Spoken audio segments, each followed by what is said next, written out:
Ready. 176. A little bit of a bounce. Like the gun kind of comes there and bounces. As opposed to just coming right there.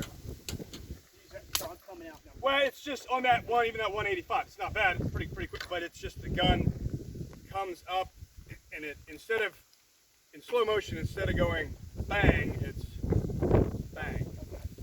And it's probably like maybe two. Knowing that, doing it two different things, just a lot of repetition. You should get that gun to end up right in the same spot. This is one too with the wrist above shoulders. It's like a holster like yours compared to mine. I've worn my gun really high. Yours is really low. That's going to be faster for kind of a normal start, but the hands up, you got to go just a little bit farther. Not a huge difference, but a little bit.